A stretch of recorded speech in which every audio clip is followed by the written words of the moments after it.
नमस्कार मैत्रिणी, तू हिरे माझा मित्र या मालिकेमध्ये आता मामीच्या सांगण्यावरून आजीने ब्राह्मण काकांना घरी बोलून घेतलेलं असतं. मामीने आईचे पूर्णपणे कान भरलेले असतात की ईश्वरीमुळे अर्णवच्या जीवाला धोका आहे म्हणून. आणि आता आईलाही तसंच वाटत असतं, म्हणून ते ईश्वरीची पत्रिका ब्राह्मणाकडून दाखवून त्याच्यामध्ये नक्की काय दोष आहे हे त्यांना बघायचे असतात. आता जेव्हा ब्राह्मण गुरुजी घरी येतात तेव्हा अर्णव आणि ईश्वरीची पत्रिका त्यांना दाखवली जाते. अर्णवचा तर या गोष्टींवरती अजिबात विश्वास नसतो.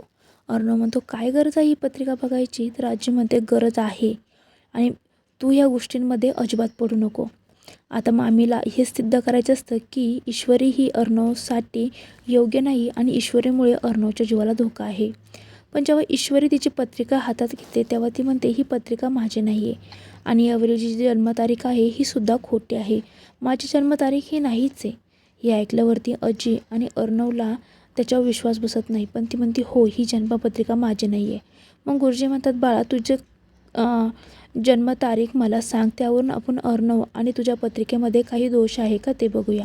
आता ईश्वरी तिची पूर्ण जन्मतारीख सांगते, पण यावेळेस मामीचा आणि लावण्याचा प्लॅन पूर्णपणे फसलेला असतो.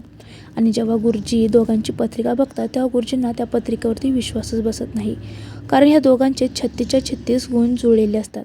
आता हे जेव्हा मामी आणि लावण्य ऐकतात तेव्हा त्यांना खूप राग येतो, पण घरातील बाकी सर्वांना खूप आनंद झाला असतो. आता पुढील भागामध्ये नक्की काय होणार आहे जाणून घेण्यासाठी आत्ताच आपल्या मनोरंजन मराठी या चॅनल सबस्क्राईब करा, व्हिडिओ लाईक करा. थँक्यू.